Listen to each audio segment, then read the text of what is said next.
마가복음 7장 11절에서 17절까지 신약성경 101면 저와 여러분이 한 절씩 교독하도록 하겠습니다. 그 후에 예수께서 나인이란 성으로 가실새 제자와 많은 무리가 동행하더니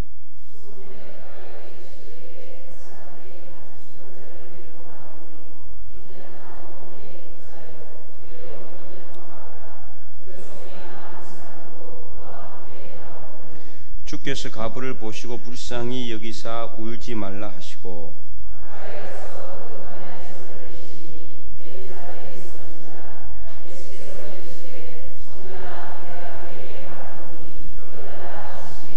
죽었던 자가 일어나 앉고 말도 하거늘 예수께서 그를 어머니에게 주시니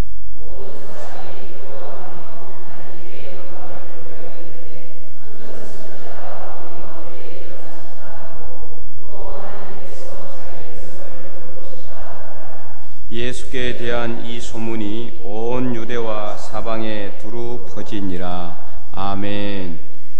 네, 오늘 본문은 이제 누가복음에만 기록되어 있는 내용입니다. 이제 마태복음, 마가복음 한두 번 하다가 갑자기 누가복음으로 와가지고 좀 이렇게 의아해할 수도 있는데 예수님의 영성에 대해서 살펴보고 있잖아요. 대부분의 내용들은 다 마태복음에서 살펴봤어요. 중복이 되기 때문에 복음서의 내용 그 사건들이 전체 그 사복음서 공통으로 본다면 약 40% 정도가 내용이 중복이 됩니다. 같은 내용을 기록하고 있죠. 어쨌든 예수님의 제자들 또는 이제 누가 같은 경우는 예수님의 제자는 아니고 마가도 예수님의 직계 제자는 이제 아니라고 볼 수가 있죠. 그런데 어쨌든 이제 이 마태와 요한 같은 경우는 이제 예수님의 직계 제자잖아요. 그래서 이 예수님의 제자들이 봤던 모습이기 때문에 일부분은 똑같아요. 뭐 오병이어라든지 칠병이어의 기적 같은 거, 뭐 이런 거는 뭐 거의 복음서마다 다 거의 비슷한 내용으로 기록이 돼 있잖아요. 그래서 그는 이제 똑같은 부분이기 때문에 중복되어서 다 이제 제외하고 오늘 우리가 7장 가부의 아들을 살리신 내용에 대해서 살펴보고 있습니다. 오늘 본문에 나오는 이 나인이란 성은 어디냐면은 나사렛에서 약 남동쪽으로 10km 정도 떨어진 지점에 있는 작은 마을입니다. 이 나인성으로 가는데 그 성에서 한 무리가 이렇게 오고 있는 것을 이제 본 거죠. 그 무리가 바로 장례행렬이었습니다. 장례행렬. 근데 이 장례를 누구를 장례를 치르느냐? 한 가부의 아들이 죽었다는 거죠. 근데 그 아들이 어떤 아들입니까? 독자예요. 12절에 보니까 죽은 자를 메고 나오니 이는 한 어머니의 독자요 그의 어머니는 가부다. 참 얼마나 그 우리나라 말로 하면은 뭐 이제 인생이 참 너무 그 기구하다 그런 이야기까지 하는 정도로 얼마나 이 사람이 이 여인은 남편도 없이 아들 한 사람 보고 아들도 딱 한 명밖에 없어요. 독자잖아요, 그죠? 이 아들 한 명 보고 아마 사라지지 않았겠어요? 어쨌든 이 아들을 위해서 모든 것을 희생하고 헌신하고 이 아들을 보고 이렇게 이 소망을 바라보며 이렇게 살아왔는데 그 아들이 죽어버린 거죠. 얼마나 마음이 아프고 힘들겠어요. 이런 가부를 보시고 예수님께서 13절에 불쌍히 여기셔서 울지 말라고 위로해 주시고 있습니다. 그리고는 어떻게 합니까? 그냥 위로하는 데서 끝내는 것이 아니라 청년이 있는 청년을 메고 왔다 그랬잖아요. 죽은 청년을 메고 오지는 않았겠죠. 뭘 메고 왔겠습니까? 관을 메고 왔겠죠. 그래서 14절에 보니까 간이라고 되어 있잖아요. 가까이 가서 그 관에 손을 대시니 맨 자들이 섰다 이렇게 기록이 되어 있습니다. 그리고는 예수님께서 뭐라고 말씀하십니까? 이르시되 청년아 내가 내게 말하노니 일어나라 이렇게 명령하셨을 때 죽었던 그 청년이 일어나서 말도 하고 그래서 예수께서 이 청년을 어머니에게 인계해주고 그 청년이 살아나서 온 그것을 본 사람들이 다 놀랍게 여겨서 하나님께 영광을 올리고 하나님께서 이스라엘 백성들을 돌보셨다 이렇게 외치면서 하나님께 영광을 올리는 내용이 기록이 되어 있습니다. 오늘 이제 말씀을 보면서 이 시대에 이 말씀이 우리에게 주는 분명한 영적인 메시지가 있다. 그것은 바로 청년이 살아야 된다. 이것을 말하고 있는 겁니다. 약 10년 전부터 이 3포 세대라는 말이 처음으로 생기고 그 이후에 뭐 이렇게 4포, 5포 이렇게 해서 7포까지 가다가 뭐 N포 세대 이렇게까지 이제 갔잖아요. 3포 세대 처음에 나왔을 때만 해도 3포라 그래가지고 나는 저 삼천포 옆에 뭐 3포 거기를 이야기하는 건가 그렇게 생각했어요. 원래 삼천포 옆에가 아니고 3포가 따로 있죠, 그죠? 예, 3포. 어디를 3포라고 그럽니까? 갑자기 물으니까 여러분도 기억이 잘 안 나죠? 하여튼 그 3포로 가는 길, 뭐 그 노래도 있었던 것 같아요. 가요. 그죠? 3포로 나는 가야지. 뭐 하여튼 그런. 네. 그런 이제 그 노래 가사도 기억이 나는데, 그거 3포인 줄 알았어요. 처음에. 3포 세대래가지고.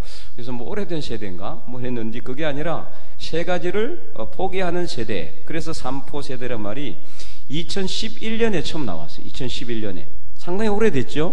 지금으로부터 약 2, 3년 전에 나왔던 용어입니다. 그 이후로 이제 계속해서 이렇게 하나씩 더해지다가 7포까지. 예, 7포.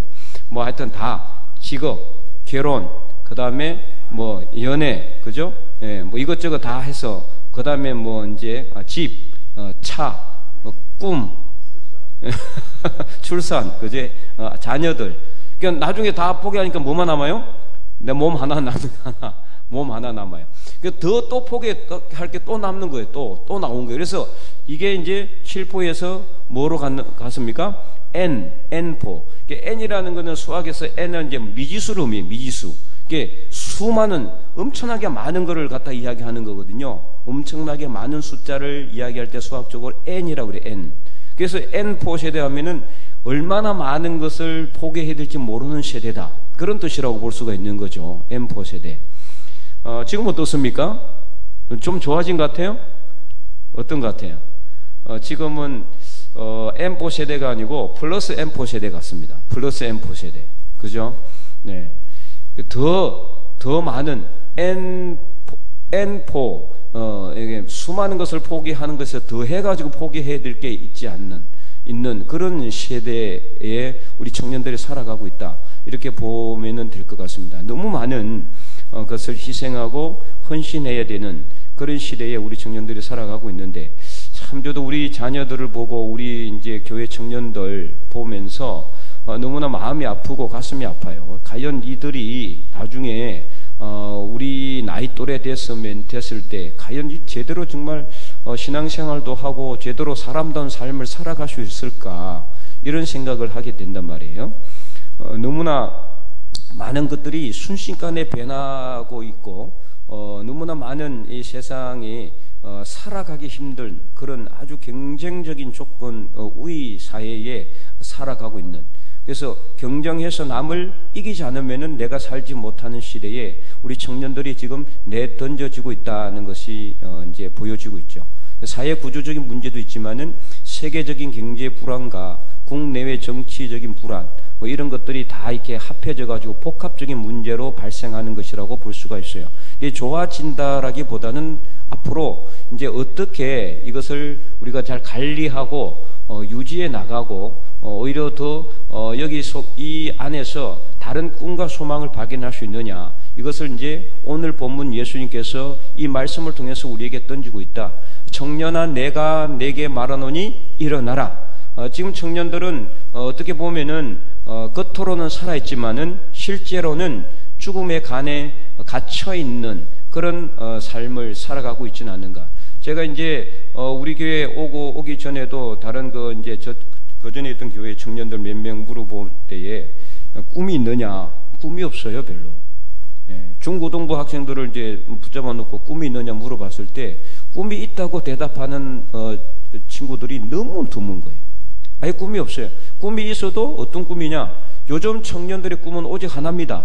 뭘까요? 돈 많이 버는 겁니다. 그래서 벼락부자 되는 거. 이게 꿈이래, 이게. 이게 인생의 최고 목적이에요. 그래서 10억을 버는 게 자기 인생의 목적. 10억을 벌면은 그 뭐 인생의 목적 모든 것이 다 해결되겠습니까? 안 되거든요. 그러니까 모든 것을 가치를 갖다가 돈에다가 다 주고 어떻게든 돈을 벌기 위해서. 그래서 영끌이라는 말이 최근에 생겼잖아요. 영끌이 무슨 뜻인지 아세요? 영혼을 끌어서 모아가지고 투자한다는 거예요. 20, 30대 세대들이 지금 서울의 집값이 막 올라갈 때, 막게 할 때 투자를 한다고 영혼까지 끌어모아서 자기 모든 것을 다 해가지고 은행에 빚을 내가지고 이제 샀는데 지금 어떻게 됩니까? 막 갑자기 아파트 값이 확 떨어지니까 완전히 다 그냥 그 빚더미에 올라앉게 되는 그런 상황에까지 왔다는 거예요. 뭐 그것뿐이겠습니까? 지금 젊은 친구들이 다 이렇게 이 코인에다가 투자를 한다는 거예요. 이 비트코인 같은 이런 데다가 이제 어떻게 하면은 돈을 벌 수 있을까? 여기에 해란이 돼 있어요. 이 청년들이 무슨 어떤 건전한 어떤 꿈과 소망을 향해서 나가야 되는데 그러지 못해요. 너무나 안타까운 그런 시대 가운데 살아가고 있어요. 결혼을 해도 자녀를 낳지면 안 해요. 자녀를 못 낳는 게 아니라 안 낳아요. 왜냐하면은 낳으면 낳을수록 키우기 힘드니까.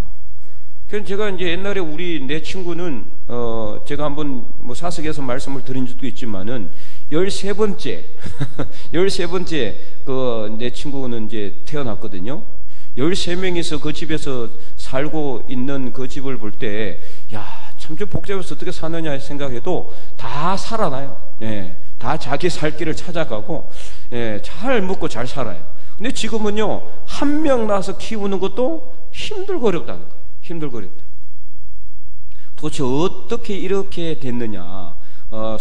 수백 년, 수천 년이 지난 것도 아니고 불과 몇십 년 지났는데도 불구하고 이렇게 시대가 바뀌고 변화되면서 청년들이 결혼은 꿈꾸기도 힘들고 결혼을 하고 가정을 가져도 자녀 낳는 것조차도 두려워하는 시대에 과연 우리가 지금 살아가야 되겠느냐? 참 너무나 가슴 아픈 일이 아닐 수가 없습니다.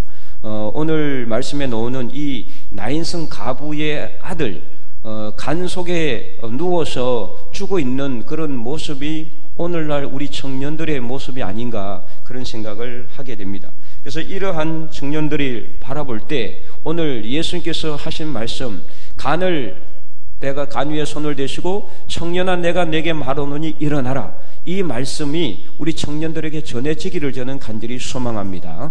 그래서 우리가 우리 자녀들을 뿐만 아니라 자녀손들을 위해서도 기도할 때 우리 청년들, 우리 자녀들이 일어날 수 있도록 죽음의 간에 묻혀서 땅만 보고 이 세상에 정말 한 줌밖에 안 되는 세상에 그런 이 돈을 따라가는 그런 삶을 살지 말게 하고 대신 하나님께서 우리에게 주시는 영원한 하늘나라의 가치를 따라서 살아갈 수 있는 그런 청년들이 될 수 있도록, 그래서 하나님 안에서 꿈을 꿀 수 있도록, 나는 정말 하나님께서 나에게 주신 꿈을 따라서 내가 이런 사람이 되기를 원한다, 이런 꿈을 좀 가져야 되는데 이것을 못하고 있다는 거예요. 마치 죽음을 향해서 달려가는 그런 어떤 모습을 보게 돼요. 우리 교회 다니는 청년들조차도 사실 너무나 꿈과 소망이 없어요.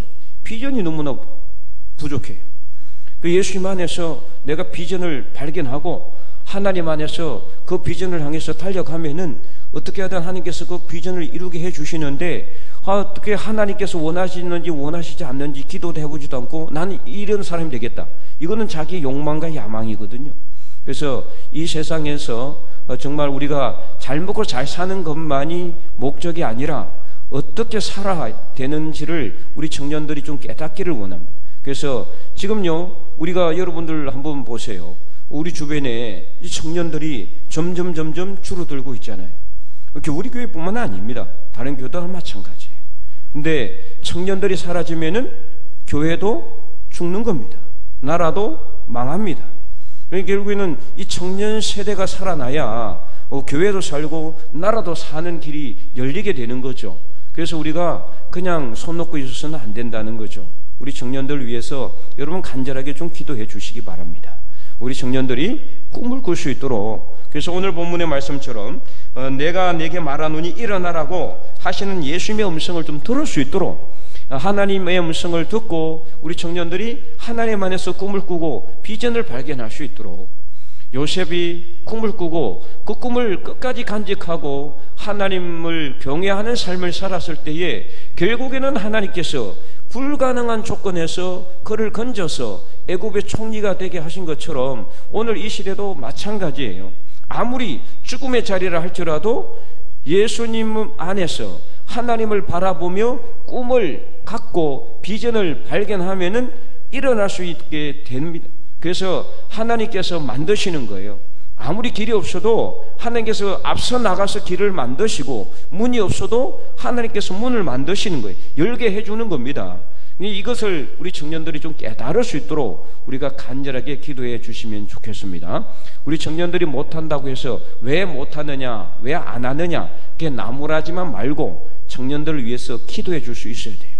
어떻게 보면은 이렇게 만든 거에 대해서는 일부분에 있어서는 어떻습니까?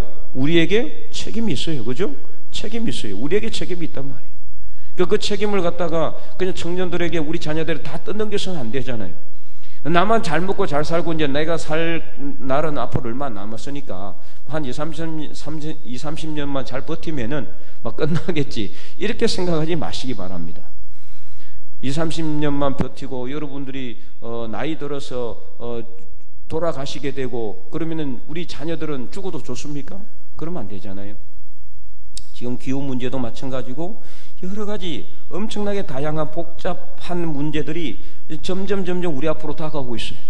이런 여러 가지 이렇게 직업 문제뿐만 아니라 할지라도 자연, 지구 생태계의 문제도 지금 우리를 위협하고 있는 그런 것 중에 하나입니다. 전쟁은 끝없이 일어날 것이고 수많은 사람들이 죽어나가고 모든 것이 파괴되는 그런 시대로 우리가 지금 가고 있는데, 그런 상황이라 할지라도 우리가 하나님을 믿고 바라보면은 오늘 예수님처럼 말씀하신 것처럼 일어날 수 있는 겁니다. 어떤 상황 가운데서도 일어날 수가 있어요. 그래서 진토 속에서도, 구름더미 속에서도 하나님께서는 살리는 기적을 일으킬 수 있다는 것을 우리가 믿고, 우리 청년들이 예수님의 음성을 듣고 하늘을 향해서 일어날 수 있는 그런 우리 청년들 될 수 있도록 간절하게 기도할 때 청년들이 살아나서 우리 교회도 부흥이 되고 이 나라가 다시 살아날 줄로 믿습니다. 비전을 발견하게 해달라고. 비전이란 건 무엇이라고 했습니까? 하나님이 우리에게 주시는 꿈, 그게 비전이에요. 다른 게 아니에요. 내 야망과 욕망이 아니라 예수님 안에서 내가 기도하여서 하나님이 내가 어떤 사람이 되기를 원하는가, 그것을 내가 확신하는 것, 그게 바로 비전입니다. 그래서 비전이라는 것이 꼭 높이 올라가는 것만이 비전은 아니거든요. 근데 우리 청년들이 이것을 잘 모르는 것 같아요. 저도 청년부 자주는 아니지만 가끔 한 번씩 가서 예배를 드릴 때, 설교 말씀할 때 주로 하는 말이 이겁니다. 예수님 안에서 비전을 발견해라. 하나님 안에서 꿈을 발견해라. 그러면 무조건 하나님께서 무조건 되게 해주신다. 지금도 그런 사람들이 있어요. 하나님 안에서 믿음을 가지고 끝까지 달려나가서 결국에는 하나님께서 되게 해주시고 이루게 해주시는 그것을 보게 되잖아요. 끝까지 포기하지 말고 우리 청년들이 간 속에 누워서 죽음의 잠을 자지 말게 하시고 일어나서 하나님을 향해서 꿈과 비전을 향해 달려나가 이 교회가 부흥되고 이 죽변 지역이 살아나고, 그래서 이 나라가 다시 살아나는 그런 하나님의 나라, 하나님의 이 교회가 될 수 있기를 주님의 이름으로 간절히 축원드립니다.